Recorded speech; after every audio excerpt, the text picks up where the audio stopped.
ഹരേ കൃഷ്ണ. ഹരേ കൃഷ്ണ. എല്ലാവർക്കും പ്രണാമം. ഹരേ കൃഷ്ണ പ്രഭുജി, ഹരേ കൃഷ്ണ മാതാജി, പ്രണാമം. ഓം നമോ ഭഗവതേ വാസുദേവായ.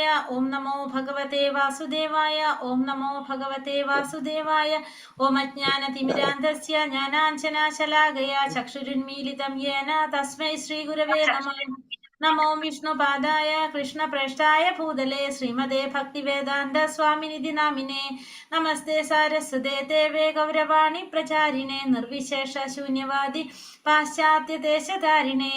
ജയ ശ്രീ കൃഷ്ണ ചൈതന്യ പ്രഭു നിത്യാനന്ദ ശ്രീ അദ്വൈത ഗദാധര ശ്രീവാസാദി ഗൗരഭക്തവൃന്ദ. ഹരേ കൃഷ്ണ കൃഷ്ണ കൃഷ്ണ ഹരേ ഹരേ, ഹരേ രാമ രാമ രാമ ഹരേ ഹരേ. ഹരേ കൃഷ്ണ. ശ്രീ ശ്രീ രാധാ ഗോവിന്ദ് ടെമ്പിൾ ഇസ്കോൺ മാംഗ്ലൂരിന്റെ ഈശോപനിഷത്ത് ക്ലാസ്സിലേക്ക് എല്ലാവർക്കും സ്വാഗതം. ഹരേ കൃഷ്ണ. എല്ലാവർക്കും പ്രണാമം. അപ്പൊ ഇന്നലെ നമ്മൾ 3 മന്ത്രം കണ്ടിട്ടുണ്ടായിരുന്നു അല്ലെ? ഏതൊക്കെയാണ് നമ്മൾ കണ്ടത്? 9, 10, 11 അല്ലെ? എന്താ കണ്ടത്? അതിലെന്താ പറഞ്ഞത്? 9, 10, 11 മന്ത്രത്തിൽ എന്താ പറഞ്ഞ? വിദ്യ അവിദ്യ. എന്താ പറഞ്ഞ? 9ാമത്തെ മന്ത്രത്തിൽ നമ്മൾ എന്താ കണ്ടത്? വിദ്യ അവിദ്യയാണ്. വിദ്യ 9ാമത്തെ മന്ത്രത്തിൽ പറയുന്ന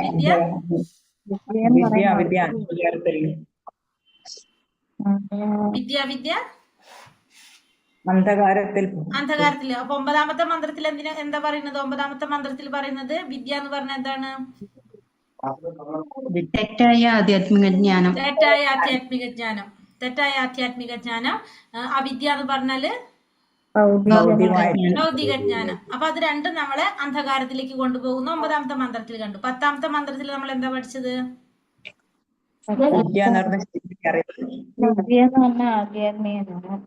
വിദ്യ എന്ന് വെച്ചാൽ ശരിയായ അറിവ് അല്ലെ? ശരിയായ അറിവ്, ഭഗവാനെ കുറിച്ചുള്ള അറിവ്. അതും പിന്നെ അടുത്തത് അവിദ്യ എന്ന് വെച്ചാല് ഭൗതിക ജ്ഞാനം. രണ്ടിനും എന്താണ്? 2 ഫലമാണുള്ളത് അല്ലെ? അങ്ങനെയാ പറഞ്ഞത്. രണ്ടിനും 2 ഫലമാണ്. അത് ആരിൽ നിന്ന് മനസ്സിലാക്കിയിട്ടുള്ളത്? വിവേകികളായ ആളുകളിൽ വിവേകികളിൽ നിന്ന്, അതായത് ധീരന്മാരിൽ നിന്നും മനസ്സിലാക്കിയിട്ടുണ്ട് എന്ന് പറഞ്ഞു. അടുത്തതിൽ എന്താ പറഞ്ഞ? രണ്ടും ഒരുമിച്ച് അറിയണം. രണ്ടും അറിയണം. വിദ്യയെ കുറിച്ചും അറിയണം, അവിദ്യയെ കുറിച്ചും അറിയണം. എങ്കിൽ മാത്രമേ നമുക്ക് ശരി തിരഞ്ഞെടുക്കുക. അതായത് ഭൗതിക ലോകത്തുനിന്ന് മാറാനായിട്ട് സാധിക്കുള്ളൂ. നമുക്ക് ആ ജനന മരണ ചക്രത്തിൽ നിന്ന് മറികടക്കാൻ സാധിക്കുള്ളൂ അല്ലെ? അപ്പൊ നമുക്കത് മനസ്സിലായല്ലോ എല്ലാവർക്കും ഈ 3 മന്ത്രം. ഇനി അടുത്തത് ഇതേപോലെ തന്നെയാണ് അടുത്ത 3 മന്ത്രം. ഇവിടെ നമ്മൾ വിദ്യ അവിദ്യക്ക് പകരം അടുത്തതിൽ പറയുന്നത് ആരാധനയുടെ അടിസ്ഥാനത്തിലാണ്. 12, 13, 14 മന്ത്രത്തിൽ പറയുന്നത് ആരാധനയുടെ അടിസ്ഥാനം. ആരാധന എന്ന് പറയുമ്പോൾ ഭഗവാനെ ആരാധിക്കുന്നവരും ദേവന്മാരെ ആരാധിക്കുന്നവരും രണ്ടെണ്ണം. ഭഗവാനെ ആരാധിക്കുന്നവരെ കുറിച്ചും ദേവന്മാരെ ആരാധിക്കുന്നവരെ കുറിച്ചുമാണ് അടുത്ത 3 മന്ത്രത്തിൽ പറയുന്നത്. അപ്പൊ അതില് ഇതേപോലെ തന്നെയാണ്, ഒരു വ്യത്യാസവും ഇല്ല. ആദ്യത്തെ 2 ആരാധിക്കുന്നവർ അന്ധകാരത്തിലേക്ക് പോകും, മറ്റേന് 2 ഫലമാണ്. പിന്നെ 2നെ കുറിച്ച് അറിയണം. സെയിം വിദ്യയിലെ പറഞ്ഞ പോലെ തന്നെയാണ് അതും വരുന്നത്. ഇവിടെ വിദ്യക്ക് പകരം അവിദ്യക്ക് പകരം നമ്മള് ആരാധനയാണെന്ന് മാത്രം. അപ്പൊ ഇവിടെ ഫസ്റ്റത്തേല് പറയുന്നത് അന്ധകാരത്തിലേക്ക് പോകുന്ന പറഞ്ഞാൽ ഭഗവാൻ ആരാധിക്കുന്നവർ ഒരിക്കലും അന്ധകാരത്തിൽ പോവില്ല അല്ലെ? അപ്പൊ അവിടെ എന്തിനെ കുറിച്ചുള്ള ആരാധനയായിരിക്കും വരുന്നത്? ദേവന്മാരെ ആരാധിക്കുന്നവര് അവര് ഓൾറെഡി അന്ധകാരത്തിൽ പോകും. അല്ലാതെ ഇപ്പൊ നമ്മള് 12ാമത്തെ അല്ലെന്ന്. പിന്നെ ഭഗവാന്റെ ആരാധനയില് ബ്രഹ്മത്തെ ആരാധിക്കുന്നവര് എവിടേക്കാ പോവാ?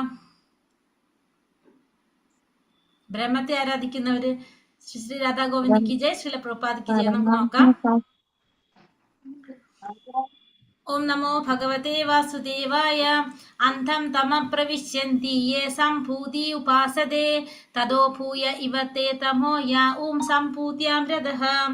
അന്ധം തമ പ്രവിശ്യന്തി യേ സംഭൂതിമുപാസതേ തദോ ഭൂയ ഇവത്തെ തമോ യാ ഓം സംഭൂത്യാം രഥഃ. ഇത് എത്രാമത്തെ മന്ത്രമാണ്? 12ാമത്തെ മന്ത്രം. ഇനി ഞാൻ 9ാമത്തെ മന്ത്രം വായിക്കുക. നിങ്ങൾ ഈ 12ാമത്തെ മന്ത്രം നോക്കിക്കോളൂ. അന്ധം തമ പ്രവിശ്യന്തി യേ വിദ്യാമുപാസതേ തദോ ഭൂയ ഇവത്തെ തമോ യാ ഊ വിദ്യായാം രഥഃ. അപ്പൊ ഈ വിദ്യ വിദ്യ ഒൻപതാമത്തെ വിദ്യായാം. ഒരു മിനിറ്റ്. പ്രഭു അൺമ്യൂട്ട് ചെയ്തോളൂ. പ്രഭു അൺമ്യൂട്ട് ചെയ്ത് പറഞ്ഞോളൂ. മ്യൂട്ട് ആക്കിണ്ടായിരുന്നു ഒച്ച വന്നപ്പോ. എന്താ പറഞ്ഞത്? ഒൻപതാമത്തെ മന്ത്രത്തിൽ പറയുന്നത് വിദ്യായാം രഥ എന്നാണ് പറയുന്നത്.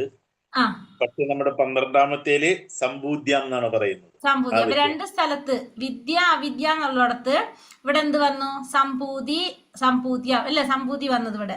ഇവിടെ ഒന്നാമത്തിൽ പറഞ്ഞ അന്ധം തവ പ്രവിശ്യന്തി യേ വിദ്യാമുപാസതേ എന്നുള്ളിടത്ത് യേ അവിദ്യാമുപാസത എന്ന. അപ്പൊ അവിദ്യ എന്നുള്ളിടത്ത് അവിടെ എന്ത് വന്നു?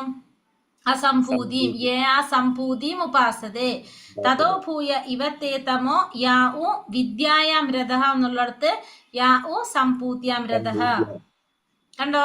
ഇപ്പൊ രണ്ട് വിദ്യ അവിദ്യക്ക് പകരം ഇവിടെ നമ്മള് അസംഭൂതിയും സംഭൂതിയും എന്നാണ് ഇവിടെ ഉപയോഗിച്ചിരിക്കുന്നത്.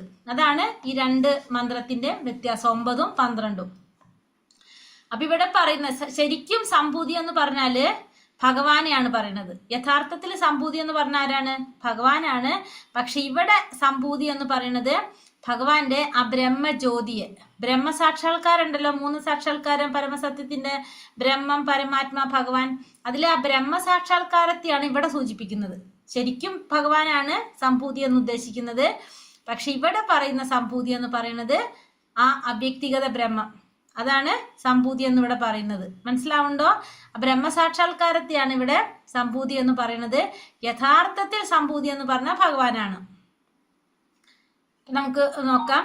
ദേവന്മാരെ ഉപാസിക്കുന്നവർ അജ്ഞതയുടെ ഇരുളടഞ്ഞ മേഖലകളിൽ എത്തിച്ചേരുന്നു. അപ്പൊ ഒന്നാമത്തിൽ അതിൽ പറയുന്നത് ദേവന്മാരെ ഉപാസിക്കുന്നവർ സംശയമില്ല അജ്ഞതയുടെ ഇരുളടഞ്ഞ മേഖലകളിൽ എത്തിച്ചേരുന്നു. കാരണം ഭൗതിക ലോകത്തിലാണ് അവർ അവരുടെ ലോകത്തിലേക്ക് പോകേണ്ടി വരും ദേവന്മാരെ ഉപാസിക്കുന്നവർക്ക്. നിരാകാര നിരപേക്ഷതയെ ആരാധിക്കുന്നവർ, അതായത് ആ ഭഗവാന്റെ ആ ബ്രഹ്മജ്യോതിയെ, ബ്രഹ്മത്തെ ആരാധിക്കുന്നവർ അതിലും കനത്ത കൂരിരുട്ടിൽ പ്രവേശിക്കുന്നു. അപ്പൊ ഇവിടെ ഭഗവാനെ ആരാധിക്കുന്ന, ഭഗവാന്റെ നിരാകാരത്തെ ആരാധിക്കുന്നവര് കൂരിരുട്ടിലേക്ക് പോകും, ദേവന്മാരെ ഉപാസിക്കുന്നവരും ഇരുട്ടിലേക്ക് പോകും. അതാണ് ഈ നമ്മൾ അവിടെ കണ്ടുല്ലേ, വിദ്യ എന്ന് പറഞ്ഞ അവിടെ എന്താണ്? തെറ്റായ ആധ്യാത്മിക ജ്ഞാനവും പിന്നെ ഭൗതിക ജ്ഞാനം രണ്ടും നമ്മൾ അന്ധകാരത്തിലേക്ക് കൊണ്ടുപോകുന്നു പറഞ്ഞു. ഇവിടെ നമ്മളെ ദേവന്മാരെ ആരാധിക്കുന്നവരും അന്ധകാരത്തിലേക്ക് പോകും. ഭഗവാന്റെ ഏതിനെ ആരാധിക്കുന്നത്? ബ്രഹ്മജ്യോതിയെ അല്ലെങ്കിൽ നിരാകാര നിരാപേക്ഷതയെ ആരാധിക്കുന്നവരും കനത്ത കൂരിരുട്ടിൽ പ്രവേശിക്കുന്നു എന്നാണ് ഇതിൽ പറയുന്നത്. 12ാമത്തെ മന്ത്രത്തിൽ പറയുന്നത്. അപ്പൊ ശരിക്കും സംഭൂതി എന്ന് പറഞ്ഞ ഭഗവാനാണ്. പക്ഷെ ഇവിടെ സംഭൂതി എന്ന് പറയുന്നത് ബ്രഹ്മത്തെയാണ് ഉദ്ദേശിക്കുന്നത്. മനസ്സിലായോ എല്ലാവർക്കും? മനസ്സിലായി.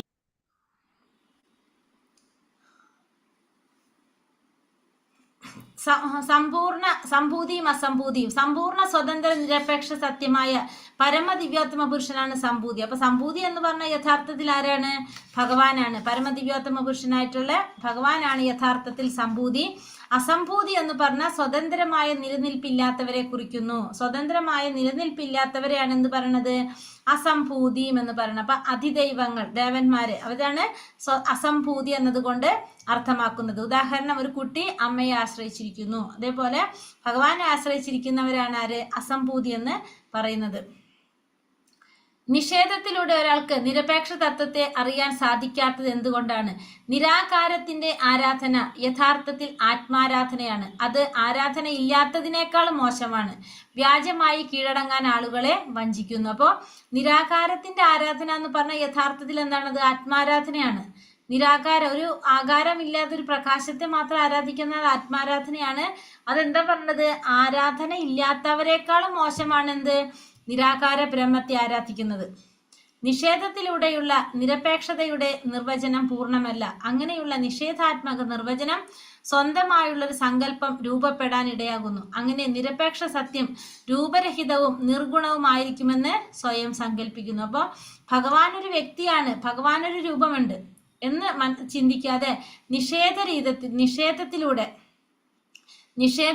അതായത് നെഗറ്റീവായിട്ട് നിഷേധത്തിലൂടെ നിരപേക്ഷതയുടെ നിർവചനം, ആ നിരപേക്ഷ തത്വത്തെ നിർവചിക്കുന്ന ഒരിക്കലും എന്താകില്ല, പൂർണ്ണമാകില്ല. പിന്നെ അത് മാത്രമല്ല, അങ്ങനെയുള്ള നിഷേധാത്മക നിർവചനം സ്വന്തമായുള്ള ഒരു സങ്കല്പം രൂപപ്പെടാൻ ഇടയാകാണ് ചെയ്യുന്നത്. അങ്ങനെ നിഷേധാത്മക നിർവചനം എങ്ങനെയാണ്, സ്വന്തമായിട്ടൊരു സങ്കല്പം രൂപപ്പെടാൻ കാരണമാകും. അങ്ങനെ എന്ത് സംഭവിക്കും, നിരപേക്ഷ സത്യം രൂപരഹിതവും നിർഗുണവുമായിരിക്കുമെന്ന് സ്വയം സങ്കല്പിക്കും. അപ്പൊ നമ്മുടേതായ രീതിയിലുള്ള കാഴ്ചപ്പാട് അവിടെ വരും. അത് ബ്രഹ്മസാക്ഷാത്കാരമാണ്, ഈശ്വരന്റെ നിരാകാര ജ്യോതിസിലെത്തുന്നത്. പക്ഷെ വീണ്ടും വീണ്ടും മുന്നേറി പരമദിവ്യോത്തമ പുരുഷനായ ഭഗവാനിൽ എത്തിച്ചേരാൻ കഴിയുകയില്ല. അപ്പൊ എവിടേക്കാ പോകാ, നിരാകാര നിരപേക്ഷതയെ ആരാധിക്കുന്നവര് ബ്രഹ്മ സാക്ഷാത്കാരം, അതായത് നിരാകാര ജ്യോതിസിലാണ് എത്തുന്നത്. പക്ഷെ അവർക്ക് എന്തില്ല എന്ന് പറയുന്നത്, വീണ്ടും വീണ്ടും മുന്നേറി പരമദിവ്യോത്തമ പുരുഷനായ ഭഗവാനിൽ എത്തിച്ചേരാൻ കഴിയില്ല. അവർക്ക് ഭഗവാനില് ബ്രഹ്മത്തിലേക്ക് പോകാനേ സാധിക്കുള്ളൂ. അവർക്ക് വീണ്ടും എന്ത് വേണം, ഈ ഭൂമിയിൽ വന്ന് വീണ്ടും അവർ ആഗ്രഹിച്ച് സേവനം ചെയ്താലാണ് അവർക്ക് ഭഗവാനിലേക്ക് എത്താൻ സാധിക്കുന്നത്. അല്ലാതെ നിരപേക്ഷ തത്വത്തിലുള്ളവർക്ക്, നിരപേക്ഷ തത്വത്തെ ആരാധിക്കുന്ന, ആ ബ്രഹ്മത്തെ ആരാധിക്കുന്നവർക്ക് ഒരിക്കലും എന്തില്ല, ഭഗവാനിൽ എത്തിച്ചേരാനായിട്ട് കഴിയുന്നില്ല. ഭഗവത്ഗീതയിൽ പറയുന്നുണ്ട്, കാമസ്തൈസ്തർഹൃദജ്ഞാന പ്രബധന്ത്യന്യ ദേവതഃ തം തം നിയമമാസ്തായ പ്രകൃത്യാനിയതാ സ്വയം. ഭൗതിക അഭിലാഷങ്ങളാൽ അപഹരിക്കപ്പെട്ട ജ്ഞാനത്തോടു കൂടിയവർ ദേവന്മാരെ ശരണം പ്രാപിക്കുന്നു. പ്രത്യേക നിയമങ്ങളും നിബന്ധനകളും അനുസരിച്ച് അവർ സ്വപ്രകൃതിയാൽ ദേവന്മാരെ ആരാധിക്കുന്നു. ഇപ്പൊ ഭൗതിക ആഗ്രഹങ്ങളുള്ളവരെ എന്താണ് ചെയ്യുന്നത്, ദേവന്മാരെ ആരാധിക്കും. അവരുടേതായ നിയമങ്ങളും നിബന്ധനകളും ഒക്കെ അനുസരിച്ച് അവരെന്ത് ചെയ്യും, സ്വപ്രകൃതിയാൽ തന്നെ അവരുടേതായ രീതിയിൽ തന്നെ ദേവന്മാരെ ആരാധിക്കുന്നു എന്നുള്ളത് ഭഗവത്ഗീതയിൽ ഭഗവാൻ പറയുന്നുണ്ട്. എന്നിട്ട് ഭഗവാൻ അധ്യായത്തിൽ 7ാമത്തെ അധ്യായത്തിൽ തന്നെ ഭഗവാൻ വീണ്ടും പറയുന്നുണ്ട്, അന്തവത്തു ഫലം തേഷാം തത്ഭവത്യൽപമേധസാം ദേവാൻ ദേവയജോ യാന്തി മദ്ഭക്താ യാന്തി മാമപി. മൂഢന്മാരാണ് ദേവന്മാരെ ആരാധിക്കുന്നത്, അവർക്ക് കിട്ടുന്ന ഫലമാകട്ടെ തുച്ഛവും ക്ഷണികവുമാണ്. ദേവന്മാരെ പൂജിക്കുന്നവർ ദേവന്മാരുടെ ലോകങ്ങളിലെത്തും, എന്റെ ഭക്തന്മാരാകട്ടെ പരമോന്നതമായ എന്റെ ധാമത്തിൽ എത്തിച്ചേരുന്നു. അപ്പൊ ദേവന്മാരെ ആരാധിക്കുന്നവർ എങ്ങനെയുള്ളവരാണ്, മൂഢന്മാരാണ്. കാരണം അവരെ ആരാധിച്ചാൽ കിട്ടുന്ന ഫലം എങ്ങനെയാണ്, തുച്ഛമാണ്, ക്ഷണികമാണ്. ദേവന്മാരെ ആരാധിക്കുന്നവര് ദേവന്മാരുടെ ലോകത്തിലെത്തും, ഭഗവാൻ ആരാധിക്കുന്നവര് ഭഗവാന്റെ ധാമത്തിലെത്തും. ഭഗവത്ഗീതയിൽ ദേവന്മാരെ പൂജിക്കുന്നത് കൊണ്ട് ലഭിക്കുന്ന ഫലങ്ങൾ ശാശ്വതമല്ലെന്ന് പറയുന്നു. ഭൗതിക ലോകവും അതിനുള്ളിൽ നേടിയെടുത്തതെല്ലാം നശ്വരമാണെങ്കിൽ യഥാർത്ഥമായതും ശാശ്വതവുമായ ജീവിതം എങ്ങനെ കെട്ടിപ്പടുക്കാം എന്നതാണ് പ്രശ്നം. ചോദ്യം, നിങ്ങൾ ഭക്തിയുടെ സേവനത്തെ എങ്ങനെ കാണുന്നു, ഇത് നിങ്ങൾക്ക് എന്താണ് അർത്ഥമാക്കുന്നത്? ഇവിടെ പറഞ്ഞത് ഭൗതിക ലോകം അതിനുള്ളിൽ നേടിയെടുത്തതെല്ലാം എന്താണ്, ഭൗതിക ലോകം തന്നെ നശ്വരമായിട്ടുള്ളതാണ്. അപ്പൊ ആ ഭൗതിക ലോകത്ത് നേടിയത് മുഴുവൻ എങ്ങനെയാണ്, നശ്വരമായിട്ടുള്ളത് തന്നെയാണ്. അപ്പൊ യഥാർത്ഥമായതും ശാശ്വതമായിട്ടുള്ള ജീവിതം എങ്ങനെ കെട്ടിപ്പടുക്കുക എന്നുള്ളതാണ് എന്ത്, നമ്മുടെ പ്രശ്നം. അപ്പൊ ഭക്തിയുടെ സേവനത്തെ നമ്മൾ എങ്ങനെ കാണുന്നു, നിങ്ങൾക്ക് എന്താണ് അർത്ഥമാക്കുന്നത്, ചോദ്യം വന്നിരിക്കുന്നത്. നാളികേരത്തിന്റെ ഉപമ. ഒരു നാളികേരം അതിന്റെ ചകിരിയാലും പകുതി ജലത്താലും ആവരണം ചെയ്യപ്പെടുന്നത് പോലെ ഈ പ്രപഞ്ചമാകെ കൂറ്റൻ ഭൗതിക വസ്തുക്കളാൽ ആവരണം ചെയ്യപ്പെട്ടിരിക്കുന്നു. അതിന്റെ ആവരണം കാറ്റ് കടക്കാത്ത വിധം ഇറുകിയതിനാൽ ഉള്ളിലെ അന്ധകാരവും കഠിനമാണ്. അതുകൊണ്ട് തന്നെ അതിനെ പ്രകാശിപ്പിക്കാൻ സൂര്യനും ചന്ദ്രനും വേണം. അപ്പൊ നാളികേരത്തിന്റെ ഉപമയായിട്ട് പ്രപഞ്ചത്തെ എങ്ങനെയാ പറയണത്, നാളികേരം ചകിരി കൊണ്ടും പകുതി ജലം കൊണ്ടും ആവരണം ചെയ്യപ്പെടുന്നത് പോലെ ഈ പ്രപഞ്ചമാകെ കൂറ്റൻ ഭൗതിക വസ്തുക്കളാൽ ആവരണം ചെയ്യപ്പെട്ടിരിക്കുകയാണ്. അതെങ്ങനെയാണ് ഈ ആവരണം, കാറ്റ് കടക്കാൻ സാധിക്കാത്ത വിധം ഇറുകിയതായത് കൊണ്ട് തന്നെ അവിടെ എന്താണ്, അന്ധകാരമാണ്. ആ അന്ധകാരത്തിനെ അവിടെ പ്രകാശിപ്പിക്കാൻ ആരെ കൊണ്ട് സാധിക്കുള്ളൂ, സൂര്യനെ കൊണ്ടും ചന്ദ്രനെ കൊണ്ടുമാണ് സാധിക്കുന്നത്. അപ്പോൾ ഭൗതിക പ്രപഞ്ചത്തെ ഈ നാളികേരത്തിനോടാണ് ഉപമിച്ചിരിക്കുന്നത്. ചന്ദ്രഗ്രഹത്തിലോ അതിലും മുകളിലോ ഗ്രഹങ്ങളിലോ എത്തിച്ചേർന്നുകൊണ്ട് ജീവിത പ്രശ്നങ്ങൾ പരിഹരിക്കപ്പെടുന്നില്ല. ഇതിൽ നിന്നും പുറത്തു വന്ന് ഈശ്വര സാമ്രാജ്യത്തിൽ എത്തിച്ചേരണമെന്ന് ഈ ശോഭനിഷത്ത് ഉപദേശിക്കുന്നു. ഇപ്പോൾ ചന്ദ്രനിൽ പോയാലോ അല്ലെങ്കിൽ അതിനേക്കാളും മുകളിലുള്ള ഗ്രഹങ്ങളിൽ പോയാൽ നമ്മുടെ ജീവിത പ്രശ്നം പോകുന്നില്ല. നമ്മുടെ ജീവിത പ്രശ്നം എന്താണ്, ജന്മമൃത്യു ജരാവ്യാധികൾ, ഈ ഭൗതിക ലോകത്തിൽ നമ്മൾ അനുഭവിക്കുന്ന ക്ലേശങ്ങളാണ് അതെല്ലാം. ഇതിൽ മാറ്റം വരണമെങ്കിൽ നമുക്ക് ഈ ചന്ദ്രനിലോ മുകളിലുള്ള ഗ്രഹങ്ങളിലോ പോയതുകൊണ്ട് സാധിക്കില്ല. അതിനെന്ത് വേണം, ഈശ്വര സാമ്രാജ്യത്തിൽ, ഇവിടെ നിന്ന് പുറത്തു വന്ന് ഈശ്വര സാമ്രാജ്യത്തിൽ ചേരണം എന്നാണ് എന്ത് പറയുന്നത്, ഈ ശോഭനിഷത്ത് ഉപദേശിക്കുന്നത്. അപ്പോൾ നമ്മളെ ജീവിത പ്രശ്നങ്ങൾ മാറണമെങ്കിൽ നമുക്ക് എന്ത് വേണം, ഈ ഭൗതിക ലോകത്തിന് പുറത്തേക്ക് കടക്കണം. അതിന് നമ്മൾ എന്ത് വേണം, ഭഗവാനെ ആരാധിക്കണം. ഈ പ്രപഞ്ചത്തിൽ നിന്ന് പുറത്തു കടക്കാൻ ആഗ്രഹിക്കുന്നില്ല, മറിച്ച് ഭൗതിക ലോകത്ത് സ്വന്തം സ്ഥാനമാനങ്ങൾ നിലർത്തുകയാണ് മിഥ്യാമതാനുവർത്തികൾ അങ്ങനെയുള്ളവരുടെ ലക്ഷ്യം എന്താണ്? അവർ ഈ ഭൗതിക ലോകത്തുനിന്ന് പുറത്തു കടക്കണം എന്ന് ആഗ്രഹിക്കുന്നേ ഇല്ല. അവരെന്താ ചിന്തിക്കുന്നത്? ഈ ഭൗതിക ലോകത്ത് അവരുടെ സ്ഥാനമാനങ്ങൾ നിലനിർത്തുക അല്ലെങ്കിൽ ഉറപ്പിക്കുക എന്നുള്ളതാണ് ആരുടെ ലക്ഷ്യം? ഇത്തരത്തിലുള്ള മിഥ്യമതാനുവർത്തികളുടെ ലക്ഷ്യം. നിരീശ്വരവാദികള്, നിരാകാരവാദികള്, നിരീശ്വരവാദികളെ പിന്തുടർന്ന കപടമായ അവതാരങ്ങളെ സൃഷ്ടിക്കുന്നവര് നിരീശ്വരവാദം പ്രചരിപ്പിച്ച് പരമദിവ്യോത്തമ പുരുഷന്റെ നിലനിൽപ്പിനെ നിഷേധിക്കുന്നു. അങ്ങനെ അത്തരം മതവിശ്വാസികളെ അന്ധകാരപൂരിതമായ ദേശങ്ങളിൽ എത്തിക്കുന്നു. അപ്പൊ നിരീശ്വരവാദികള് അല്ലെങ്കിൽ നിരാകാരവാദികള്, നിരീശ്വരവാദികളെ പിന്തുണയ്ക്കുന്ന കപടരായിട്ടുള്ള അവതാരങ്ങളെ സൃഷ്ടിക്കുന്നവര്, ഇവരൊക്കെ എന്താ ചെയ്യുന്നത്? ഭഗവാന്റെ നിലനിൽപ്പിനെ തന്നെ നിഷേധിക്കുന്നവരാണ് അവര്. അത്തരത്തിലുള്ളവര് എങ്ങനെയാണ്? അന്ധകാരപൂരിതമായിട്ടുള്ള ദേശങ്ങളിലേക്കാണ് അവർക്ക് എത്തേണ്ടതായിട്ട് വരുന്നത്. ഭഗവാനെ കുറിച്ച് മനസ്സിലാക്കാൻ താല്പര്യമില്ലാത്ത മൂഢന്മാര്, നിരീശ്വരവാദികൾ, ഇവർക്കൊക്കെ അന്ധകാരപൂരിതമായ ദേശങ്ങളിലേക്ക് പോകേണ്ടതായിട്ട് വരും. അവർക്ക് ജ്ഞാനമോ ഭൗതിക വ്യവഹാരങ്ങളിൽ വിരക്തിയോ ഇല്ല. തത്വങ്ങൾ പാലിക്കാതെ മിഥ്യയായി ആചാര്യന്മാരായിട്ട് മാറുന്നു. ഇപ്പൊ ഇവരൊന്നും എങ്ങനെയല്ല, ഒരു ആചാര്യന്റെ യോഗ്യതയുള്ളവരല്ല. ആ ഒരു ആചാര്യന്റെ വേണ്ട യോഗ്യതകൾ, ആ തത്വങ്ങളൊന്നും പാലിക്കാത്ത അവരെന്താണ്? അവര് മിഥ്യയായിട്ട് ആചാര്യനായിട്ട് മാറാണ് ചെയ്യുന്നത്, ആചാര്യന്മാരായിട്ട് മാറാണ് ചെയ്യുന്നത്. അവർക്ക് ഭൗതികമായ കാര്യങ്ങളിൽ വിരക്തി ഉണ്ടായിട്ടുണ്ടാവില്ല, തത്വങ്ങൾ പാലിക്കുന്നില്ല, ജ്ഞാനം ഉണ്ടാവില്ല. ഇത്തരമുള്ളവര് ആചാര്യന്മാരായിട്ട് ചമയുന്നു. ഭൗതിക ബന്ധനത്തിൽ നിന്നുള്ള മോക്ഷത്തിന്റെ മാർഗം പൂർണ്ണമായും ഭഗവാനെ സേവിക്കുന്നതിൽ നിന്ന് ലഭിക്കുന്ന ജ്ഞാനത്തിന്റെയും വിരക്തിയുടെയും തത്വങ്ങൾ ആശ്രയിച്ചിരിക്കുന്നു. അപ്പൊ ഭൗതിക ബന്ധനത്തിൽ നിന്നുള്ള മോക്ഷം അത് എങ്ങനെയാണ് ഉണ്ടാകുന്നത്? എത്രത്തോളം നമ്മൾ ഭഗവാനെ ആരാധിക്കുക അല്ലെങ്കിൽ ഭഗവാനെ സേവിക്കുകയോ ചെയ്യുക, അങ്ങനെ അതിൽ നിന്ന് ലഭിക്കുന്ന ജ്ഞാനത്തിന്റെയും വിരക്തിയുടെയും ആശ്രയിച്ചാണ് എന്ത് വരുന്നത്? നമുക്ക് ഈ ഭൗതിക ലോകത്തു നിന്നുള്ള മോക്ഷം വരുന്നത്, അല്ലെങ്കിൽ ഭൗതിക ബന്ധനത്തിൽ നിന്നുള്ള മോചനം സംഭവിക്കുന്നത്. ഇത് മിഥ്യാവാദികൾക്ക് ഇത് രണ്ടും ഇല്ല. ഈ ഭഗവാനെ സേവനം ചെയ്യുന്നില്ല അവർക്ക് എന്തും ഇല്ല, അറിവുമില്ല, തത്വങ്ങളൊന്നും പാലിക്കുന്നില്ല. അതുകൊണ്ട് ഇത് രണ്ടും ആർക്കില്ല? ഒരു മിഥ്യാ മതവാദികൾക്ക് ഇത് രണ്ടുമില്ല. അപ്പൊ എത്രത്തോളം നമ്മൾ ഈ ഭൗതിക ബന്ധനത്തിൽ നിന്ന് മോക്ഷത്തിന്റെ മാർഗം പൂർണ്ണമായിട്ടും എങ്ങനെയാണ് ഭഗവാനെ സേവിക്കുന്നതിൽ നിന്ന് ലഭിക്കുന്ന ജ്ഞാനത്തിൽ നിന്നും വിരക്തിയുടെയും തത്വങ്ങളെ ആശ്രയിച്ചാണ് ഇരിക്കുന്നത്. ഇവിടെ പറയുന്നത് ഭഗവാന് സംഭൂതി എന്നും അസംഭൂതി എന്നാണ് പറയുന്നത്. ഇവിടെ സംഭൂതി എന്ന് പറഞ്ഞാൽ യഥാർത്ഥത്തിൽ ഭഗവാനാണ്. ഇവിടെ പറയുന്ന സംഭൂതി ആരാണ്? ഭഗവാന്റെ അബ്രഹ്മജ്യോതിയാണ് പറയുന്നത്. അതുകൊണ്ട് നമ്മൾ പറഞ്ഞു, ദേവന്മാരെ ആരാധിക്കുന്നവര്, അതായത് ദേവന്മാരെ ഉപാസിക്കുന്നവര് അജ്ഞതയുടെ ഇരുളടഞ്ഞ മേഖലകളിലേക്ക് എത്തിച്ചേരും. ആ നിരാകാര നിരപേക്ഷതയെ അല്ലെങ്കിൽ ഭഗവാന്റെ ആ ബ്രഹ്മജ്യോതിസിനെ ആരാധിക്കുന്നവരെന്ത് ചെയ്യും? അതിനേക്കാളും കടുത്ത ഇരുട്ടിലേക്ക് പോകും. കാരണം നമ്മൾ പറഞ്ഞില്ല, ഈശ്വര വിശ്വാസം ഇല്ലാത്തവര് ഭഗവാൻ ആരാധിക്കുന്നതിനേക്കാളും പ്രശ്നമാണ് എന്ത്? ഭഗവാനെ നിരാകാര ബ്രഹ്മത്തിൽ ആരാധിക്കുന്നത്. കാരണം അത് ശരിക്കും ഒരു അപരാധമാണ്. ഭഗവാൻ ഇങ്ങനെ ഇത്രയും സുന്ദരനായ ഒരു വ്യക്തിയാണ് ഭഗവാൻ. ആ വ്യക്തിക്ക് ഒരു രൂപമുണ്ട്, ഇത്രയും ഭംഗിയുള്ള ശ്യാമസുന്ദര രൂപം. ആ അത്രയും നല്ലൊരു രൂപം ഉണ്ടായിട്ട് ഭഗവാൻ ഒരു രൂപം ഇല്ല, ഭഗവാൻ നിരാകാരനാണെന്ന് പറഞ്ഞാൽ, ഒരു ജ്യോതിസാണെന്ന് പറഞ്ഞാൽ അതെന്താണ്? അപരാധമാണ് ശരിക്കും. അപ്പൊ അവർക്ക് എന്താ സംഭവിക്കുന്നത്? അവര് വീണ്ടും കൂടുതൽ ഇരുട്ടിലേക്ക് പോകുമെന്നാണ് ഇതിൽ പറയുന്നത്. 12ാമത്തെ മന്ത്രത്തിൽ നമുക്ക് പറഞ്ഞു തരുന്നത്. മനസ്സിലായോ 12ാമത്തെ മന്ത്രം?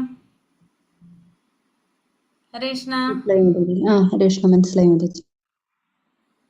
ഇനി അടുത്തത് 13ാമത്തെ മന്ത്രം. 9ാമത്തെ തന്നെ കമ്പയർ ചെയ്തിട്ട് തന്നെ അതും വരുന്നത് നമുക്ക് മനസ്സിലാക്കാനായിട്ട്. ഈശോപനിഷത്ത് മന്ത്രം 13. ശ്രീ ശ്രീ രാധാ ഗോവിന്ദിക്ക് ജയ്, ശ്രീല പ്രഭുപാദിക്ക് ജയ്. അന്യത് ഏവാഹു സംഭവാത് അന്യത് ആഹൂര സംഭവാത് ഇതി ശുശ്രുമധീരാണാം യേനസ്തത് വിജചക്ഷിരേ. അന്യത് ഏവാഹു സംഭവാത് അന്യത് ആഹൂര സംഭവാത് ഇതി ശുശ്രുമധീരാണാം യേനസ്തത് വിജചക്ഷിരേ. 10ാമത്തെ മന്ത്രത്തിൽ എന്താ പറയുന്നത്? അന്യത് ഏവാഹുർ വിദ്യയ അന്യത് ആഹൂർ അവിദ്യയ ഇതി ശുശ്രുമധീരാണാം യേനസ്തത് വിജചക്ഷിരേ. അന്യത് ഏവാഹു വിദ്യയ, ഇവിടെ വിദ്യക്ക് പകരം സംഭവാത്. അന്യത് ആഹൂർ അവിദ്യയ അസംഭവാത് ഇതി ശുശ്രുമധീരാണാം യേനസ്തത് വിജചക്ഷിരേ. അപ്പൊ ഈ മന്ത്രത്തിൽ എന്താ? അപ്പൊ ഇവിടെ സംഭവാദം എന്ന് പറഞ്ഞ, കഴിഞ്ഞ മന്ത്രത്തിൽ നമുക്ക് പറഞ്ഞു സംഭൂതി എന്ന് പറഞ്ഞാൽ എന്താണ്? ശരിക്കും യഥാർത്ഥത്തിൽ ഭഗവാനാണ്, പക്ഷെ അവിടെ നിരാകാര ബ്രഹ്മത്തെ സൂചിപ്പിക്കുന്നു. ഇവിടെ സംഭവാദം എന്ന് പറഞ്ഞ ആര് തന്നെയാണ്? ഭഗവാൻ തന്നെയാണ്. അടുത്തതില് അസംഭവാദം എന്ന് പറഞ്ഞ ആരാണ്? ദേവന്മാര് തന്നെ. അപ്പൊ ഈ മന്ത്രത്തിൽ പറയുന്നത് സർവകാരണങ്ങൾക്കും ആദികാരണമായതിനെ ആരാധിക്കുന്നത് കൊണ്ട് ഒരു തരത്തിലുള്ള ഫലവും പരമോന്നതമല്ലാത്തതിനെ ആരാധിക്കുന്നത് കൊണ്ട് മറ്റൊരു തരത്തിലുള്ള ഫലവും ലഭിക്കുമെന്ന് ഉന്നതാധികാരികളുടെ വ്യക്തമായ വിവരണങ്ങളിൽ നിന്നും കേട്ടിട്ടുണ്ട്, അത് ധീരന്മാരിൽ നിന്നും കേട്ടിട്ടുണ്ട്. അപ്പോൾ ഇവിടെ സർവകാരണങ്ങൾക്കും ആദികാരണനായ ഭഗവാനെ ആരാധിക്കുന്നത് കൊണ്ട് ഒരു തരത്തിലുള്ള ഫലം, അതായത് സർവകാരണങ്ങൾക്കും ആദികാരണനായതിനെ ആരാധിക്കുന്നത് കൊണ്ട് ഒരു തരത്തിലുള്ള ഫലം ലഭിക്കുമെന്നും പരമോന്നതമല്ലാത്തതിനെ ആരാധിക്കുന്നത് കൊണ്ട് മറ്റൊരു തരത്തിലുള്ള ഫലം ലഭിക്കുമെന്നും.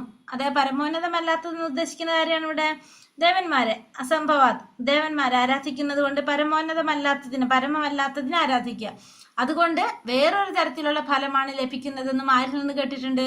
ഉന്നത അധികാരികളുടെ വ്യക്തമായ വിവരണങ്ങളിൽ നിന്ന് കേട്ടിട്ടുണ്ട്. അപ്പൊ ഉന്നത അധികാരികളിൽ നിന്ന് കേട്ടിട്ടുണ്ട് എന്നാണ് ഇവിടെ പറയുന്നത്. അപ്പൊ സർവ്വകാരണങ്ങൾക്കും കാരണമായതിനെ ആരാധിക്കുന്നത് കൊണ്ട് ഒരു ഫലവും പരമോന്നതമല്ലാത്തതിനെ ആരാധിക്കുന്നതുകൊണ്ട് മറ്റൊരു ഫലവും ലഭിക്കുമെന്ന് ഉന്നത അധികാരികളിൽ നിന്ന് കേട്ടിട്ടുണ്ട്. അപ്പൊ നമ്മൾ നേരത്തെ പറഞ്ഞു, അവിടെ വിദ്യയിൽ പറഞ്ഞു, ഭഗവാനെ കുറിച്ച് വിദ്യ അറിയുന്നത് കൊണ്ട് ഒരു ഫലം കിട്ടും. പിന്നെന്താണ്? അവിദ്യ, ഭൗതികമായ കാര്യങ്ങൾ അല്ലെ, ഭൗതികമായ കാര്യങ്ങളെ കുറിച്ചുള്ള അറിവ്. അതുകൊണ്ട് വേറൊരു ഫലമാണ് ലഭിക്കുന്നത്. രണ്ട് ഫലമാണെന്നുള്ളത് നമ്മൾ അതിൽ കണ്ടു. ഇവിടെ പറയുന്നു സർവ്വകാരണങ്ങൾക്കും ആദികാരണനായതിനെ ആരാധിക്കുന്നത് കൊണ്ട് ഒരു തരത്തിലുള്ള ഫലവും പരമോന്നതമല്ലാത്തതിനെ ആരാധിക്കുന്നത് കൊണ്ട് മറ്റൊരു തരത്തിലുള്ള ഫലവും ലഭിക്കുമെന്ന് ഉന്നതാധികാരികളുടെ വ്യക്തമായ വിവരണങ്ങളിൽ നിന്ന് കേട്ടിട്ടുണ്ട് എന്നാണ് ഇവിടെ ഈ മന്ത്രത്തില് പറയുന്നത്. സംഭവാത് സകല കാരണനായ പ്രഭുവിനെ ആരാധിക്കുക, അസംഭവാത് പരമമല്ലാത്തതിനെ ആരാധിക്കുക. വിവിധ തരം ആരാധന കൊണ്ട് വ്യത്യസ്ത ഫലം നേടുന്നു. അപ്പോൾ രണ്ട് തരത്തിലാണ് നമുക്കിവിടെ ഫലം കിട്ടുന്നത്. ആധികാരികമായ ദൈവിക ശാസനങ്ങളിൽ എവിടെയും ഏതെങ്കിലും പ്രവൃത്തി വഴിയോ ആരെയെങ്കിലും ആരാധിക്കുന്നതിലൂടെയോ ഒരാൾ പ്രസ്തുത ലക്ഷ്യത്തിൽ എത്തിച്ചേരുമെന്ന് പറയുന്നില്ല. അപ്പൊ ആധികാരികമായിട്ടുള്ള നമ്മുടെ ശാസ്ത്രങ്ങളിൽ എവിടെ ഒന്നും പറയുന്നില്ല ഏതെങ്കിലും ഒരു പ്രവൃത്തി ചെയ്തുകൊണ്ട് അല്ലെങ്കിൽ ആരെയെങ്കിലും ആരാധിക്കുന്നതിലൂടെ ഒരാൾക്ക് പ്രസ്തുത ലക്ഷ്യത്തിൽ എത്തിച്ചേരാൻ സാധിക്കുമെന്ന് പറയുന്നില്ല. അത്തരം മൂഢസിദ്ധാന്തങ്ങൾ ആധികാരിക ഗുരുശിഷ്യ പരമ്പരയുമായി ബന്ധമില്ലാത്ത സ്വയംകൃത ഗുരുനാഥന്മാർ ആവിഷ്കരിക്കുന്ന. അപ്പൊ ഇതൊക്കെ ഇങ്ങനെയൊക്കെ പറഞ്ഞു വരുത്തുന്നവരാരാണ്? ഈ ഗുരുശിഷ്യ പരമ്പരയുമായിട്ട് ബന്ധമില്ലാത്ത സ്വയംകൃത ഗുരുനാഥന്മാര്, സ്വയം ഗുരുവായിട്ട് നടിക്കുന്നവര്, അവര് പറഞ്ഞു വരുത്തുന്നതാണ് ഇത്തരത്തിലുള്ള കാര്യങ്ങളെല്ലാം തന്നെ. ചൈതന്യ ചരിതാമൃതം മധ്യലീല 17:186 പറയുന്നു, തർക്കോ പ്രതിഷ്ഠശ്രുതയോ വിഭിന്ന നാസാ വൃഷിര്യസ്യ മതം ന ഭിന്നം ധർമ്മസ്യ തത്വം നിഹിതം ഗുഹായ മഹാജനോ യേന ഗദാസപാന്ത. ശ്രീ ചൈതന്യ മഹാപ്രഭു തുടർന്നു, ശുഷ്കവാദങ്ങൾ കൊണ്ട് നിഗമനത്തിലെത്താനാവില്ല. മറ്റുള്ള മഹത് വ്യക്തികളിൽ നിന്ന് ഭിന്നമായ അഭിപ്രായമില്ലാത്തയാളെ ഒരു മഹാനായ ഋഷിയായി പരിഗണിക്കില്ല. വൈവിധ്യമാർന്ന വേദശാസ്ത്രങ്ങൾ വെറുതെ പഠിക്കുന്നത് കൊണ്ട് മാത്രം ധാർമ്മിക തത്വങ്ങളെ മനസ്സിലാക്കാൻ കഴിയുന്ന ശരിയായ പാതയിലേക്ക് വരാനാവില്ല. കളങ്കമറ്റ ആത്മസാക്ഷാത്കാരം നേടിയ വ്യക്തിയുടെ ഹൃദയത്തിൽ ധാർമ്മിക തത്വങ്ങൾ ഗുപ്തമായിരിക്കുന്നു. അതിനാൽ ശാസ്ത്രോക്തി പോലെ മഹാജനങ്ങൾ അനുശാസിക്കുന്ന പാത സ്വീകരിക്കേണ്ടതാണ്. അപ്പൊ ചൈതന്യ മഹാപ്രഭു പറയുന്നത് ശുഷ്കവാദങ്ങൾ കൊണ്ട് നമുക്ക് എന്ത് സാധിക്കില്ല? നിഗമനത്തിലെത്താനായിട്ട് സാധിക്കില്ല. മറ്റുള്ള മഹത് വ്യക്തികളിൽ നിന്ന് ഭിന്നമായ അഭിപ്രായമുള്ള ഒരാളെ ഒരു മഹാനായ ഋഷിയായിട്ട്, അപ്പൊ എല്ലാവർക്കും ഒരു അഭിപ്രായം, ഒരാൾക്ക് മാത്രം വ്യത്യസ്ത അഭിപ്രായമാണെങ്കിൽ അയാളെ നമുക്ക് മഹാനായ ഋഷിയായിട്ട് പറയാൻ സാധിക്കില്ല. വൈവിധ്യമാർന്ന വേദശാസ്ത്രങ്ങൾ വെറുതെ പഠിക്കുന്നത് കൊണ്ട് മാത്രം ഒരാൾക്ക് എന്തില്ല? ധാർമ്മിക തത്വങ്ങളെ മനസ്സിലാക്കാൻ കഴിയുന്ന ശരിയായ പാതയിലേക്ക് വരാനായിട്ട് സാധിക്കില്ല. കളങ്കമറ്റ ആത്മസാക്ഷാത്കാരം നേടിയ വ്യക്തിയുടെ ഹൃദയത്തിൽ ധാർമ്മിക തത്വങ്ങള് ഗുപ്തമായിട്ട് ഇരിക്കുന്നു. അപ്പൊ സാക്ഷാത്കാരം നേടിയ വ്യക്തിയിലാണ് എന്തിരിക്കുന്നത്? ഈ കളങ്കമറ്റ അധാർമിക തത്വങ്ങൾ ഇരിക്കുന്നത്. അതുകൊണ്ട് തന്നെ ശാസ്ത്രോക്തി പോലെ മഹാജനങ്ങൾ അനുശാസിക്കുന്ന പാത സ്വീകരിക്കണം. അപ്പൊ അതുകൊണ്ട് എന്ത് വേണം? മഹാജനങ്ങളുടെ പാത പിന്തുടരേണ്ടത് വളരെ അത്യാവശ്യമാണ്. ദേവന്മാരെ ആരാധിക്കുന്നവർ ദേവന്മാരോടൊപ്പം ജനിക്കും, പിതൃപൂജകർ പിതൃക്കളോടൊപ്പം ജനിക്കും, ഭൂതപ്രതാദികളെ ഉപാസിക്കുന്നവർ അവരോടൊപ്പം ജനിക്കും, എന്നെ ആരാധിക്കുന്ന ഭക്തന്മാർ എന്നോടൊപ്പം ജീവിക്കുമെന്ന് ഭഗവാൻ ഭഗവത്ഗീതയിൽ നമുക്ക് പറഞ്ഞു തരുന്നുണ്ട്. എല്ലാ റോഡുകളും റോമിലേക്ക് നയിക്കില്ല. അതായത് വിശ്വാസിനായ ഒരു ഗുരുവിന്റെ ആത്മീയ ഗുരു എല്ലാ മാർഗവും ഒരൊറ്റ ലക്ഷ്യത്തിലേക്ക് നയിക്കുമെന്ന് പറയില്ല. ഒരു ഗുരു നമ്മളോട് പറയില്ല ആരാരാധിച്ചാലും എന്തൊക്കെ ചെയ്താലും എല്ലാതും ഒരാളേക്ക് തന്നെയാണ് എത്തുന്നതെന്ന് ഒരിക്കലും പറയില്ല. കാരണം എല്ലാ മാർഗവും ഒരൊറ്റ ലക്ഷ്യത്തിലേക്ക് പോകുന്നതല്ല. ലക്ഷ്യസ്ഥാനത്തേക്കുള്ള ഒരു ടിക്കറ്റ് വാങ്ങിയാൽ മാത്രമേ അവിടെ എത്താൻ സാധിക്കുള്ളൂ എന്ന് എല്ലാവർക്കും അറിയാം. അപ്പൊ നമുക്ക് ഒരു സ്ഥലത്തേക്ക് പോകണമെങ്കിൽ, ഇപ്പൊ കൽക്കട്ടയിലേക്ക് പോകണമെങ്കിൽ നമുക്ക് എന്ത് വേണം? കൽക്കട്ടയിലേക്കുള്ള ടിക്കറ്റ് എടുക്കണം. കൽക്കട്ടയിൽ ടിക്കറ്റ് വെച്ചിട്ട് നമുക്ക് ബോംബെയിലേക്ക് പോകാനായിട്ട് സാധിക്കില്ല. അതേപോലെ തന്നെയാണ് നമ്മൾ ഭഗവാൻ ആരാധിച്ച ഭഗവാന്റെ ലോകത്ത് പോകാം, മറ്റുള്ള ദേവന്മാരെ ആരാധിച്ച അവരുടെ ലോകത്തിലേക്ക് പോകാനായിട്ട് സാധിക്കും. അല്ലാതെ എല്ലാത്തും ഒരു ഒന്നാണ് ലക്ഷ്യം എന്ന് പറയാനായിട്ട് പറ്റില്ല. അത് ഒരിക്കലും ആര് പറയില്ല? വിശ്വാസിനായ ഒരു ഗുരു പറയുമില്ല. സ്വസ്ഥചിത്തരായ ആത്മീയ ഗുരുവിൽ നിന്ന് കേൾക്കാത്ത പക്ഷം ഒരാൾക്ക് അതീന്ദ്രിയ ജ്ഞാനത്തിന്റെ താക്കോൽ ലഭിക്കില്ല. അപ്പൊ നമുക്ക് എന്ത് വേണം? ഭഗവാനെ കുറിച്ചുള്ള ഈ ജ്ഞാനം, ഈ അതീന്ദ്രിയ ജ്ഞാനം നമ്മൾ നേടേണ്ട എവിടെ നിന്നാണ്? സ്വസ്ഥചിത്തരായിട്ടുള്ള ഒരു ആത്മീയ ഗുരുവിൽ നിന്ന്, അതായത് ശരിയായ ഒരു ഗുരുവിൽ നിന്നായിരിക്കണം നമ്മൾ ഇത്തരത്തിലുള്ള ജ്ഞാനം നേടേണ്ടത്. വേദസാഹിത്യത്തിൽ പരാമർശിക്കുന്ന ഒന്നും തന്നെ യഥാർത്ഥ ആചാര്യൻ പരാമർശിക്കാത്ത ഒന്നും തന്നെ യഥാർത്ഥ ആചാര്യൻ ഒരിക്കലും അവതരിപ്പിക്കുന്നില്ല. അപ്പൊ നമ്മുടെ ശാസ്ത്രങ്ങളിൽ പറയാത്ത ഒരു കാര്യം ആര് പറയില്ല? ആചാര്യന്മാര്, യഥാർത്ഥ ആചാര്യൻ ഒരിക്കലും അവതരിപ്പിക്കില്ല. നമ്മുടെ ശാസ്ത്രങ്ങളിൽ എന്താണ് പറയുന്നത് അത് തന്നെയാണ് ആര് പറയാ? ആചാര്യന്മാര് പറയുന്നത്. അതാണ് നമ്മൾ ഭഗവത്ഗീതയൊക്കെ പറയുന്നത്, യഥാരൂപം. ഭഗവാൻ എന്താണോ പറഞ്ഞത് അത് അതേപടി നമുക്ക് പകർന്നു തരുന്നത്. അപ്പൊ അതാണ് എന്തിന്റെ പ്രത്യേകത? ആ ഗുരുശിഷ്യ പരമ്പരയുടെ പ്രത്യേകത തന്നെ. പരമദിവ്യോത്തമ പുരുഷനെ ശാസ്ത്രങ്ങളിൽ നിന്ന് ശ്രീല പ്രഭുപാദ ക്രമാനുഗതമായി തെളിയിക്കുന്നു. എല്ലാ വൈദിക സാഹിത്യവും നാരായണൻ അഥവാ കൃഷ്ണൻ തന്നെയാണ്. സർവകാരണങ്ങൾക്കും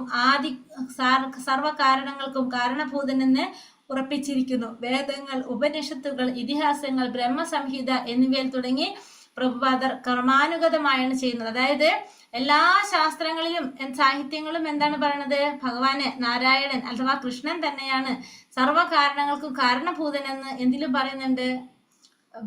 ബ്രഹ്മസംഹിതയിലും പറയുന്നുണ്ട്. മാത്രമല്ല വേദങ്ങൾ, ഉപനിഷത്ത്, ഇതിഹാസങ്ങൾ, ബ്രഹ്മസംഹിത ഇവയിൽ തുടങ്ങി പ്രഭുപാദർ ക്രമാനുഗതമായിട്ടാണ് എന്ത് ചെയ്യുന്നത്?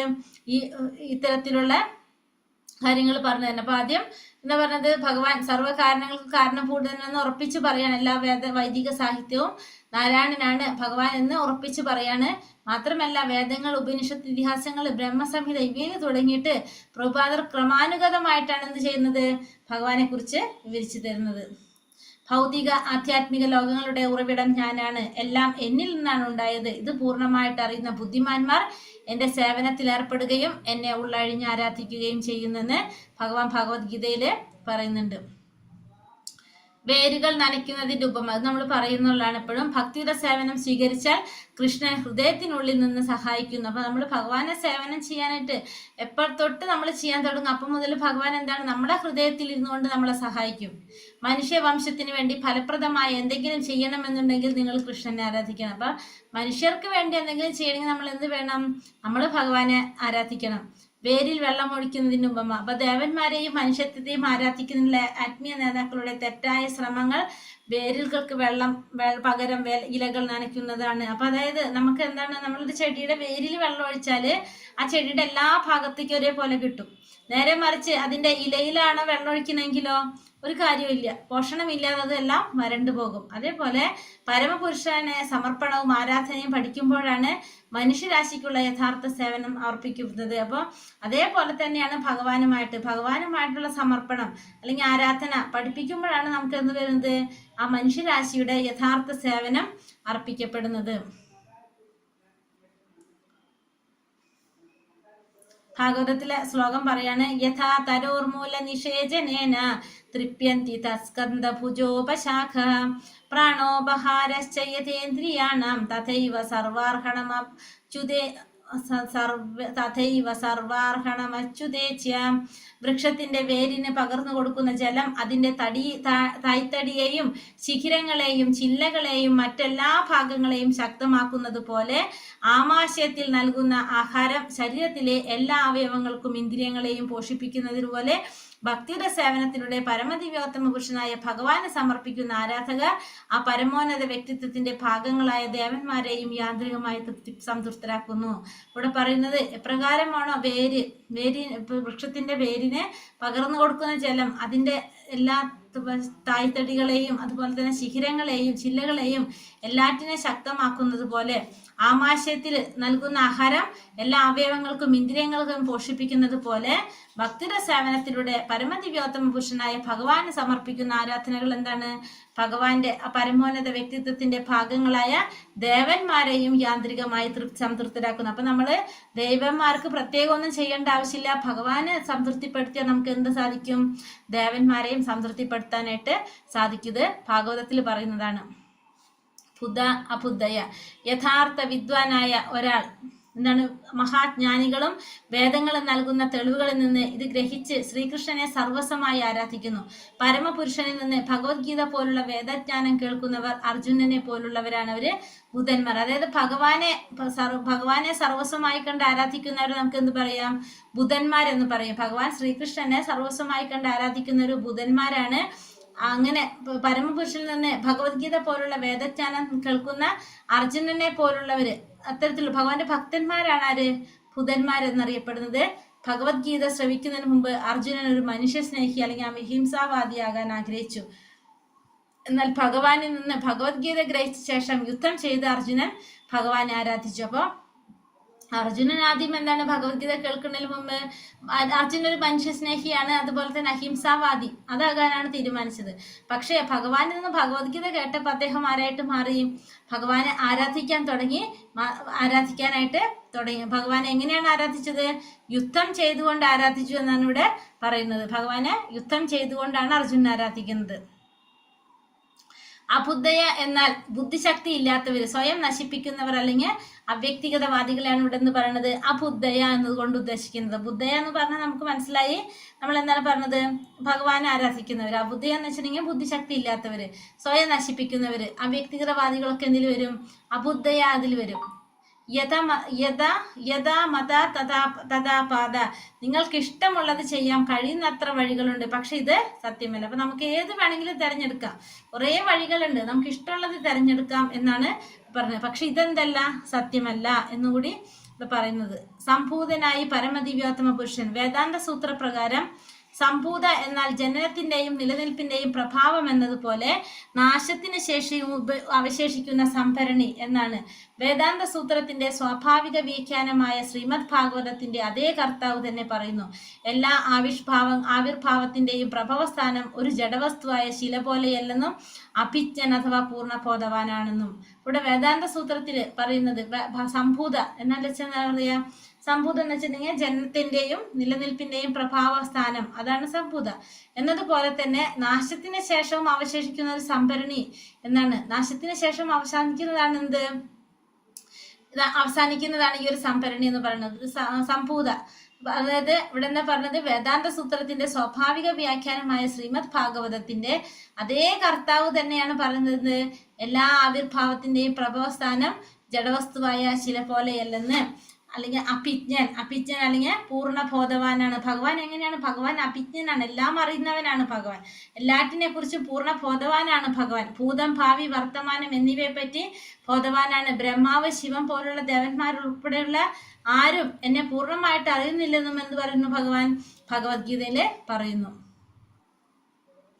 ഒരാൾ ബ്രാഹ്മണീയ ഗുണങ്ങൾ കൈവരിച്ചു കഴിഞ്ഞാൽ ഭഗവാന് ഭക്തിയുടെ സേവനം അർപ്പിക്കുന്നതിൽ അയാൾ സന്തോഷവും ഉത്സാഹവും സിദ്ധിക്കുകയുണ്ടായി. ഈശ്വരജ്ഞാനം സ്വയമേവ അയാളുടെ മനസ്സിൽ അനാവരണം ചെയ്യപ്പെടുന്നു. അപ്പൊ ഒരു വ്യക്തി ബ്രാഹ്മണന്റെ ഗുണങ്ങളെല്ലാം സ്വീകരിച്ചു കഴിഞ്ഞാൽ ആ വ്യക്തിക്ക് എന്താണ്?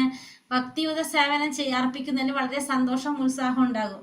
ഈശ്വരജ്ഞാനം എന്ന് പറയുന്നത് സ്വയം തന്നെ അയാളുടെ മനസ്സിൽ അനാവരണം ചെയ്യപ്പെട്ടിരിക്കുക. അപ്പൊ എല്ലാവരുടെ ഉള്ളിൽ എന്തുണ്ട്?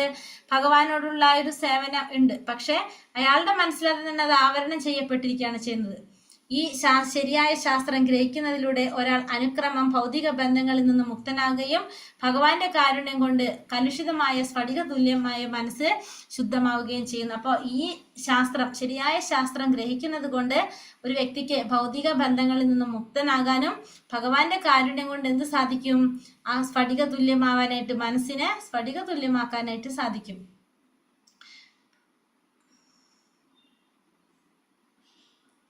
ഒരാൾ ഈ തലത്തിലേക്ക് എത്തിക്കഴിഞ്ഞാൽ അയാൾക്ക് മുക്താത്മാവാകാനും ജീവിതത്തിന്റെ ഓരോ ചുവടുവെപ്പിലും ഭഗവാനെ ദർശിക്കാൻ സാധിക്കും. അപ്പൊ ഈ ഒരു തലത്തിൽ എത്തിക്കഴിഞ്ഞാൽ ഒരാൾക്ക് എന്ത് സാധിക്കും? മുക്താത്മാവാൻ സാധിക്കും. ഭഗവാനെ ഓരോ ചുവടുവെപ്പിലും ആരെ കാണാൻ സാധിക്കും? ഭഗവാനെ ദർശിക്കാനായിട്ട് സാധിക്കും. ഇതാണ് ഈശോപനിഷത്തിലെ ഈ മന്ത്രത്തിൽ വിവരിച്ചിട്ടുള്ള സംഭവ എന്നതിന്റെ പരിപൂർണത. അപ്പോൾ ഇവിടെ സംഭവ എന്ന് പറയുന്നതിന്റെ പരിപൂർണത എന്ന് പറയുന്നത് എന്താണ്?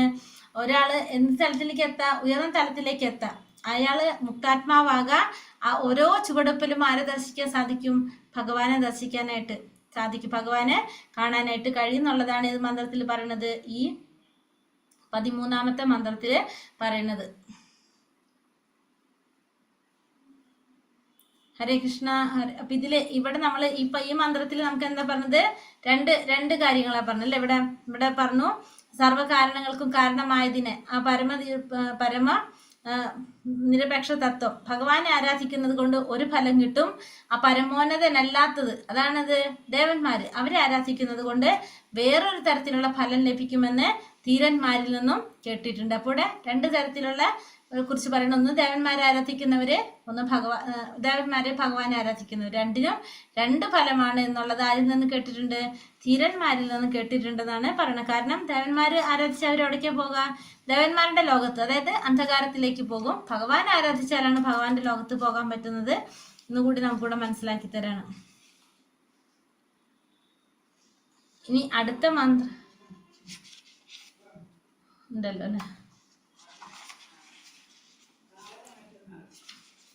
ഇതും കൂടി എടുക്കുക. ഇനിയിപ്പോ എന്താണ് മറ്റേത് പറഞ്ഞെന്താണ്? വിദ്യയും അറിയണം അവിദ്യയും പറയണം അല്ലെ. എന്നാൽ മാത്രമേ നമുക്ക് ജനന മരണ ചക്രത്തിൽ നിന്ന് രക്ഷപ്പെടാൻ സാധിക്കുള്ളൂ എന്നാണ് നമ്മള് 11ാമത്തെ മന്ത്രത്തിൽ പറഞ്ഞത്. ഇപ്പൊ ഇവിടെയും പറഞ്ഞ എന്താണ്? ദേവന്മാരെ കുറിച്ചും അറിയണം ഭഗവാനെ കുറിച്ച് അറിയണം. ദേവന്മാരെ കുറിച്ച് അറിയാന്ന് വെച്ചാൽ എന്താണ്?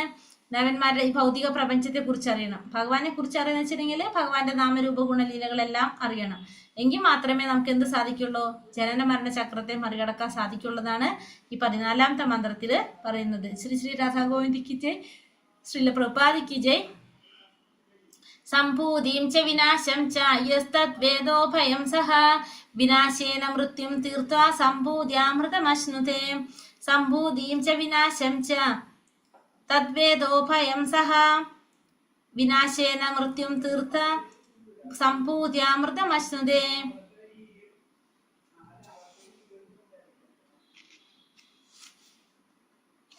ഇതിലെന്താ പറയണത്? അപ്പൊ ഇവിടെ സംഭൂതി 11ാമത്തെ മന്ത്രം. വിദ്യാം ച ഭയം സഹ അവിദ്യയാ മൃത്യും തീർത്ഥ വിദ്യായാമൃതമശ്നുതേ. ഇവിടെ വിദ്യാവിദ്യക്ക് പകരം സംഭൂതി, അതുപോലെ തന്നെ വിനാശ അസംഭൂതി അത് പറയുന്നത്. ഇവിടെ എന്താ പറയുന്നത്? അപ്പൊ ഇവിടെ പരമദിവ്യോത്തമ പുരുഷനായ ശ്രീകൃഷ്ണൻ ഭഗവാൻ അറിയാം. എങ്ങനെ അറിയണം? ഭഗവാന്റെ നാമരൂപ ഗുണലീലകള് എന്നിവയെ കുറിച്ച് അറിയാം. ഭഗവാൻ അറിയാന്ന് വെച്ചാൽ ഭഗവാന്റെ നാമരൂപ ഗുണലീലകളെ കുറിച്ചെല്ലാം അറിയണം. പിന്നെ പ്രകൃതിയെ കുറിച്ച് അറിയണം. നശ്വരമായിട്ടുള്ള ഭൗതിക സൃഷ്ടി അല്ലെങ്കിൽ ഭൗതിക പ്രപഞ്ചത്തെ കുറിച്ച് അറിയാം. അങ്ങനെയാവുമ്പോ ആരെ അറിയണം? ദേവന്മാരെ കുറിച്ച് അറിയണം, മനുഷ്യരെ കുറിച്ച് അറിയണം, മൃഗങ്ങളെ കുറിച്ച് അറിയണം. ഇതിനെ പൂർണ്ണമായിട്ട് അറിയേണ്ടത്. അപ്പൊ പരമദിവ്യോത്തമ പുരുഷനായ ഭഗവാനെ കുറിച്ചും ദേവന്മാരെ കുറിച്ചും പൂർണ്ണമായിട്ട് അറിയണം. അപ്പൊ ഭഗവാനെ കുറിച്ച് അറിയാന്ന് വെച്ചിട്ടുണ്ടെങ്കിൽ ഭഗവാന്റെ നാമരൂപ ഗുണങ്ങള് ലീലകളെല്ലാം അറിയണം. പിന്നെ ദേവന്മാരെ കുറിച്ച് അറിയാന്ന് പറയുമ്പോൾ ഭൗതിക പ്രപഞ്ചത്തെ കുറിച്ച് അറിയണം, ദേവന്മാരെ കുറിച്ച് അറിയണം, മനുഷ്യരെ കുറിച്ച് അറിയണം, മൃഗങ്ങളെ കുറിച്ച് അറിയണം. ഇതെല്ലാം അറിയണം. ഇത് മനസ്സിലാക്കിയവർക്ക് എന്ത് സാധിക്കും? ആ മരണത്തെ മറികടക്കാനായിട്ട് സാധിക്കും. ആ മരണത്തെ അനിത്യമായ ഭൗതിക ആവിഷ്കാരങ്ങളെല്ലാം അതിക്രമിച്ചുകൊണ്ട് നിത്യമായിട്ടുള്ള ഭഗവാന്റെ ധാമത്തിലേക്ക് പ്രവേശിച്ച് സച്ചിദാനന്ദമയമായ ജീവിതം ആസ്വദിക്കാൻ സാധിക്കും. അപ്പൊ ഇത് രണ്ടും അറിയണം. നമുക്ക് ഭഗവാനെ കുറിച്ചും അറിയണം, ദേവന്മാരെ കുറിച്ചും അറിയണം. എങ്കിൽ മാത്രമാണ് നമുക്ക് എന്ത് സാധിക്കുന്നത്? ആ ഭൗതിക ആവിഷ്കാരങ്ങളൊക്കെ അതിക്രമിച്ചുകൊണ്ട് ഭഗവാന്റെ സാമ്രാജ്യത്തിലേക്ക് സച്ചിദാനന്ദമയമായിട്ടുള്ള ജീവിതം ആസ്വദിക്കാനായിട്ട് സാധിക്കാന്നുള്ളതാണ് ഇതിൽ പറയുന്നത്. ഈ 14ാമത്തെ മന്ത്രത്തില് പറയുന്നത് കൃഷ്ണന്റെ ഭൗതിക സൃഷ്ടിയെ കുറിച്ച് അറിയേണ്ടത് എന്തുകൊണ്ടാണ്? അപ്പൊ ഭഗവാന്റെ ഭൗതിക സൃഷ്ടിയെ കുറിച്ച് നമ്മൾ ഭഗവത്ഗീതയിൽ പഠിക്കുന്നുണ്ട്. ഭൗതിക ലോകത്തെ കുറിച്ചും 15ാമത്തെ അധ്യായത്തിൽ നമ്മൾ പഠിക്കുന്നുണ്ട്. അപ്പോൾ ഇവിടെ പറയുന്നു സംഭൂതി എന്ന് വെച്ചാല് അനശ്വരമായ പരമദിവ്യോത്തമ പുരുഷന്റെ അതീന്ദ്രിയ നാമരൂപ ഗുണങ്ങള് ലീലകള് പരിച്ഛേദങ്ങള് ധാമം ഇതൊക്കെ എന്തിൽ വരും? സംഭൂതിയില്. ഒരു മിനിറ്റ്. ഹരേഷ്ണ പ്രഭുജി.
ഹരേ കൃഷ്ണ.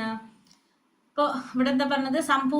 സംഭൂതി അനശ്വരനായിട്ടുള്ള പരമദിവ്യോത്തമ പുരുഷന്റെ അതീന്ദ്രിയ നാമരൂപ ഗുണലീലകള്, പരിച്ഛദങ്ങള്, താപം, ഇതിനെ കുറിച്ചൊക്കെ അറിയണം. ഇപ്പൊ വിനാശം, അസംഭൂതി എന്ന് പറയുമ്പോൾ ദേവന്മാര്, മനുഷ്യര്, മൃഗങ്ങള്, ഇവയുടെ താൽക്കാലികമായ ഭൗതികാവിഷ്കാരങ്ങൾ, ഇതൊക്കെ രണ്ടും അറിയണം നമുക്ക്. അപ്പൊ എന്താണ്? ദേവനായാലും മനുഷ്യനായാലും മൃഗമായാലും മരമായാലും ഭൗതിക പ്രകൃതിയില് ജനനം, വളർച്ച, നിലനിൽപ്പ്, ഉൽപാദനം, ക്ഷയം, ഒടുവിൽ മരണം, ഈ 6 പരിവർത്തന ഘട്ടങ്ങളിലൂടെ കടന്നു പോകും. ഈ ഭൗതിക പ്രപഞ്ചത്തില് ആ പ്രകൃതിയുടെ നിയമങ്ങൾക്ക് അനുസൃതമായിട്ട് എല്ലാവർക്കും കടന്നു പോകേണ്ടതായിട്ട് വരും.